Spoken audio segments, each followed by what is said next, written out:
It's time to unleash the expert. What is he an expert on? Relationships, sex, spirituality, and rediscovering yourself beyond the trauma. Get ready to unleash more purpose, passion, and pleasure in your life. Here's the expert himself, Mr. Brandon Patrick. Hey everybody, welcome back to the Brandon Patrick Show. I appreciate your support. I appreciate you listening. I was looking at it today. I think I've done like 33 episodes so far. So racking up the episodes. I've been doing this for a while, and I just really appreciate you guys listening. I love when I run into somebody and they're like, "Hey, Brandon, you talked about this, last week," or they have a question or a thought or a comment about the thing that I talked about, because it's getting them thinking, and what I talk about hopefully leads to some type of thought and discussion, and that's my goal. So thank you for listening. Really appreciate you guys. I think that today's episode will lend to some thought and discussion, hopefully some introspection of yourself, and just kind of where you're at and what's going on with you. And when I talk about these topics, I recognize that they can trigger some things inside of people. And sometimes people have a hard time listening to some of this stuff because it triggers things inside of them. And a lot of times, I'm not saying that I'm always right. In fact, I'm wrong plenty. But sometimes it's kind of attack the messenger, because what I say triggers you, and then it's hard to hear it. And so it's like, you want to come attack me that I'm wrong or this or that. I'm not saying that I'm always right. I'm wrong many times. However, I hope that if I do trigger something inside of you, I hope that you first do look inside and say, wow, like, did that make me think about me and where I'm at in my progression? Where I'm at with my healing, with my spirituality. I hope that you stop and do that. And then, and if you do that and then you realize Brandon's just wrong and whatever, great. I can be wrong. That's fine. Today, I want to talk about the process of faith reconstruction. And there's going to be missing pieces to the stages that I talk about here, because it can go in so many different directions and through so many different stages. But I'm just going to talk about a linear process of faith reconstruction and what that oftentimes looks like. So, and you're going to hear throughout this some of my archetypes kind of intermingled, because those archetypes of the continuum of faith expansion are at play here as you go through this reconstruction. And you kind of shift archetypes as you go through the reconstruction. But I want to talk about a linear process of what it looks like when you go through faith reconstruction. Now, there's all these words. There's faith crisis, faith expansion, faith reconstruction, whatever the word we want to use. It's a process. It's a process of growth. It's a process of discovery. It's a process of pain. It can be a really difficult process, a process that creates some chaos and some discomfort, and a process that creates all kinds of peace and enlightenment at the same time. So faith, whatever we want to call it. I like the term faith expansion, but I like the word reconstruction, because I do think there needs to be somewhat of a reconstruction of faith when you start to move along and progress in your faith. Let's talk about the first stage of reconstruction. This is according to Brandon Patrick. So this is from me. Okay. But stage 0, and stage 0 of reconstruction is there's no problem. Like there's no, I'm in my religion. I'm living this religion. Why would I question it? I'm happy. Things are good. Things are fine. So I don't have no need to change. So it's this pre-contemplative state of thinking to actually challenge anything. And you guys, as I go through these stages, I'm not saying that any one stage is bad, okay? But there's a lot of people in their faith process that are in that stage 0, where it's, I just don't have any desire or need or want to look at anything outside of what I do, so why change? What's interesting is you can look at age and really correlate faith, reconstruction, and these stages. A lot of people stay in a stage 0 their whole life, which is fine. But a lot of people, as they grow older, things start to shift for them. So as they get into their 30s, late 20s, 30s, and into their early 40s, that's where some real shifting can start to happen. I think life gets hard. You're raising kids, young kids, figuring out your career, and like God and religion and what they teach, it starts to really come into play. Like how does this work in my life? These principles that I'm taught, because I'm in it now. Like I'm fully in life now.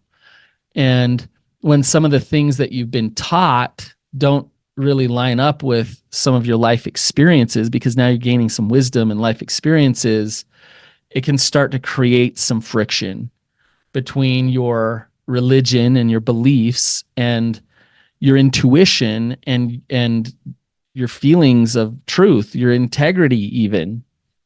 And when there's friction between your own integrity and this religion that you're following, it can start to really create some things inside of you. So that leads to stage 2, or stage 1.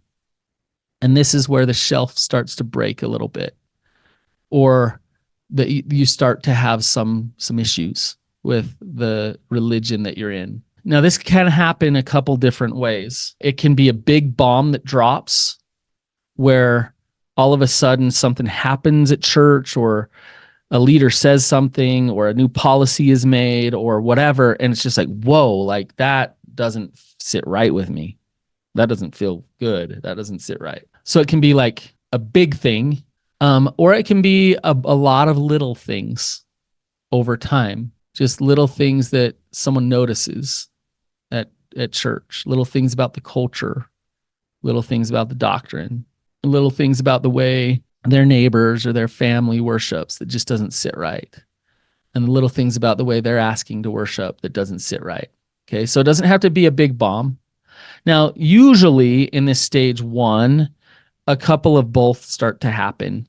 Some big bombs happen, but also like the little things start to work on somebody. All right, so then that so that starts to instill some doubt about how true the religion is, how true the system is. And as that instills that doubt can start to grow. A lot of times at church, they'll talk about how whatever you do, don't feed your doubts, because they're worried that doubt will grow, and that doubt will grow into challenging some of the things that you're being taught. And so they call that evil or bad or of Satan or whatever.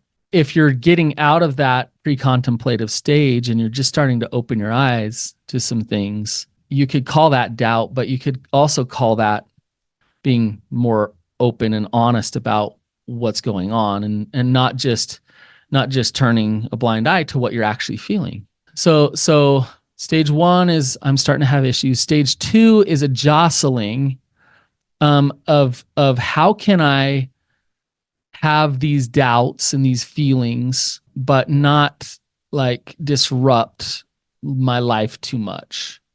How can both exist? How can I negotiate, have not fully drinking in all the Kool-Aid, but also how much I love the culture of the church, or not wanting to hurt my family members, or not wanting to change my children's lives or whatever. So there's this jostling phase. And this is where a lot of people live for a long, long time, where I'm just trying to figure out how I can just stay kind of right here, just like, and not disrupt things. I was talking to someone the other day, and I was talking about being a very staunch member of the church and being very, very into a church, and how much they loved the church. And I said, a question for you. Is it important whether that church has the truth or not? And the question that I'm really asking for them was like, you're happy, you're good with it, whether what they say about their beliefs or not being true, is that important? That it's like it actually happened the way that church is saying? Or is that not even important? Because if your life is set up all around this thing and you seem to like it and enjoy it, does it really matter whether it's true or not? And this is kind of where I fall on one side of the coin when it comes to that question. I'll talk about that in a second. But a lot of people can actually say it doesn't matter. Like I have doubts. Yeah, sure, I see things that I don't agree with or I don't like or that I don't really vibe with. But I'm gonna just kind of let those things go and figure out ways to just justify being here and staying in and not creating too much noise. So the side of the coin I fall on is yes, it does matter whether something's true or not. And if you're truly acting in your integrity and truly trying to act in truth, you're not going to use denial or justification or rationalization in order to overcome a bunch of things that absolutely don't look true, because you have to overcome those things in order to stay, right? As opposed to just looking at something and saying, I don't know if that surely doesn't seem true to me. And it matters to me whether it seems true or whether it is true or not, which leads to the next stage, the stage 3, walking down the line. Stage 0, there's no problem at all. Stage 1, I'm starting to have doubts. Stage 2, I'm jostling with how do I negotiate having doubts but not changing my life too much. And stage 3 is, I call it my gut hurts. And that's where church becomes really difficult and hard. Sitting there, listening to the talks, listening to things. You can see through things. You can see how the culture is controlling some things. You start to your eyes start to become open to certain things, and it's really difficult to sit there silently. It's really difficult to like let yourself and your kids hear certain things and just smile and pretend like it's okay. And so as you're trying to negotiate in your stage 2, the stage 3 starts to kick in of like, I don't know if I can do this. My gut, my intuition, my deeper sense of truth is having a hard time here. So then it can lead to another stage. And this is where like it can split into a lot of different things. Like at this point, some people can just go to like, I'm done and out and it's over, right? Other people along their faith reconstruction can go to a place of, I call it the inside outers, right? Or the nuancers, where I'm going to stay in, but I'm going to challenge things and I'm going to try to change things from the inside out. So they can acknowledge their partial doubt. So what I mean by that is they're able to say, yeah, there's things that don't sit right with me. There's things that I don't love, I don't agree with, but blankety blankety blank. I stay for this reason or that reason or whatever reason. But I'm gonna change the culture. I'm gonna help. That's kind of a stage that somebody can go into. So they become the inside outers, the nuancers, the challengers, and this can all be internal. So it doesn't need to be like, if you're in this stage, it's not you like questioning everything that they say at church. It might just be you doing that in your mind while you're sitting there, and you're just challenging things and having a hard time with it. Okay. All right. Next step of faith reconstruction, the stage of, it's like I can't anymore. It's where somebody leaves their faith and they start to break ties. There's no more participation. They're walking away. They no longer have callings. They don't go to church anymore. And they say, okay, like I'm done with the religion. This part of faith reconstruction for somebody going through this can be really scary for a couple of reasons. So when they finally make the choice to walk away, a couple of things going on internally. They're now choosing to take full accountability for their beliefs and for like their connection to God. And so instead of having a church take that on and a church dictate to them what's true and right and should this and should that, they let that go. And it's like, okay, now what? It's a couple things. It's, okay, what is God now to me? Now what with God? What do I do now? The other thing is the loss of community and culture that's really difficult and hard. Is, it's so centered around this religion. When somebody walks away, in many ways that community is gone for them, and which can be hard. So they're losing their community, and then they're kind of floating out there in wherever, like wondering, what is God to me now? Now that this system isn't telling me what it is, what do I do now? There's sometimes a hesitancy to step into other systems. Sometimes there's a hesitancy even with God of, I've been socialized for God to be this thing, and it's so uncomfortable to try other things out when it comes to God. I don't know what to do here. And so that now what stage is pretty, it's really important. But it's also this kind of vulnerable, scary stage for people. Sometimes in that stage, some anger can come out, anger toward the religion, anger toward God, anger toward family, because at that stage, they're finally saying, enough is enough. I'm out of here. And so a lashback with anger can happen as a means to disconnect. And so that's common. It doesn't happen for everybody, but that can happen. Also, some real grief and some real sadness starts to take hold there, where it's a big life change. It's a huge life change. So some grief, some sadness, relationships are changing. Even things is, like schedules are changing.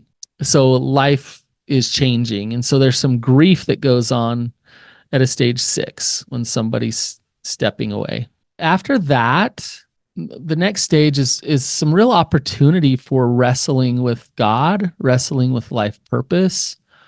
A lot of times at a stage 6, people will just kind of get stuck and be like, hey, I'm good. Like, I don't know what is, but I'm not gonna but if you move on in faith reconstruction, you start to wrestle with life purpose. You start to wrestle with God. You start to take ownership and accountability for your relationship with God, whatever that may be. You start to gravitate toward things that resonate with you. You start to practice them and learn them and develop a sense of connection and belonging. And so maybe you join another religion, maybe you don't. Maybe you like really get into yoga or meditation or whatever, but it allows you to get grounded and connected again. And feeling that void of spirituality and God that was created when you walked away. And the interesting thing is, we want certainty. Like we crave certainty. So when you walk away from a religion that's saying we certainly have the truth, and you step into the dark, a lot of times what people don't want to replace it with is certainty, because they've been controlled and manipulated by a system in the past with something like that.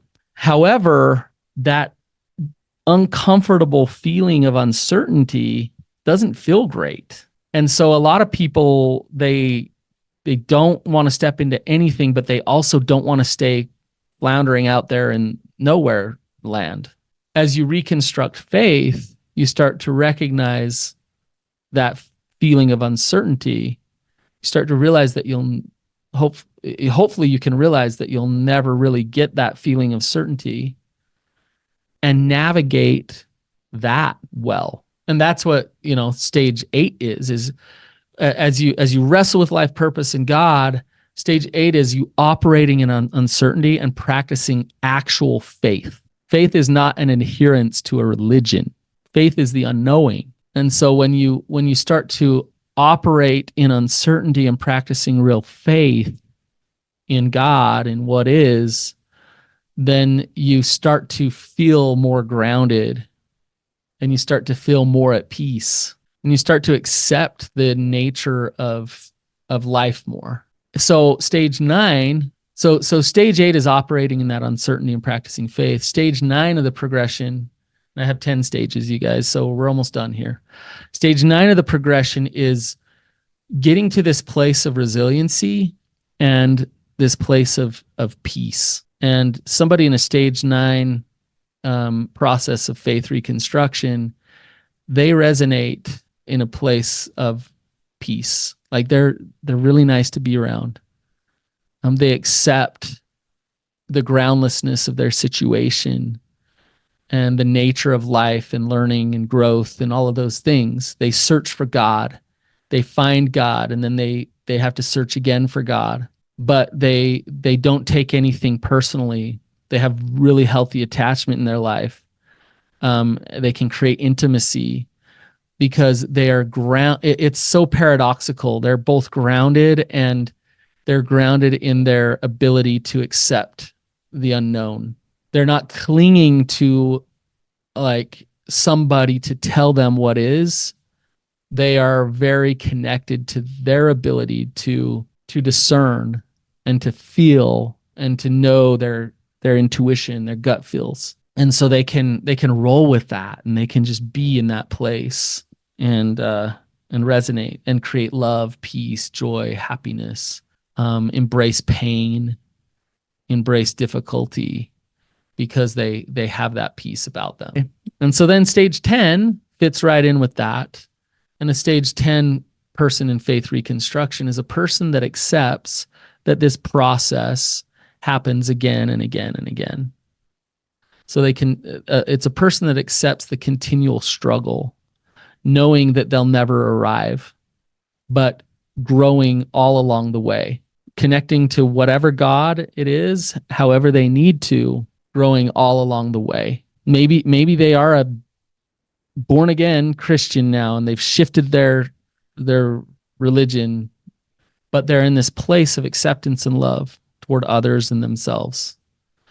Maybe they're not religious at all, but they're in this place of acceptance and love and resilience. These stages can be very difficult. And if you're stuck in a stage, hopefully you're able to own that, get conscious of it, and work toward progression. So really quickly, I'm just going to walk you through the 10 stages, including stage 0. Stage 0 is head in the clouds. There's no problem at all. There's nothing to look at. Stage 1, I'm having issues and doubts start to creep in. Stage 2, I'm jostling with having these doubts and still staying in a church.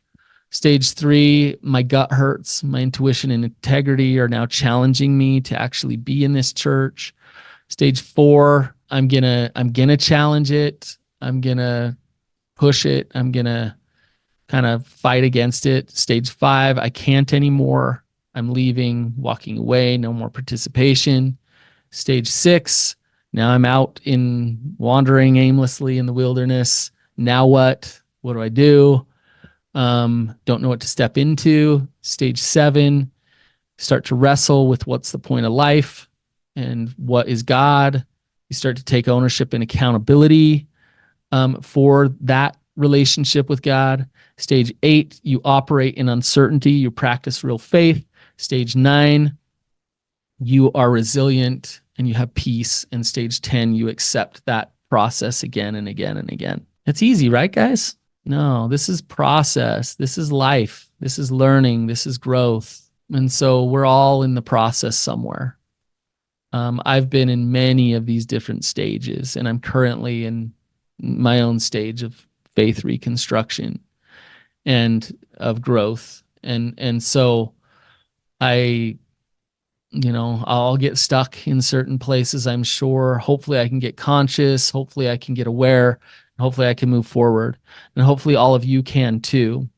So you guys, if this was helpful, feel free to share it. If you know somebody who's kind of in one of these stages, this might be a good way for them to understand where they're at and what they're going through. And again, my faith continuum archetypes goes hand in hand with this one as well. You guys have a wonderful day.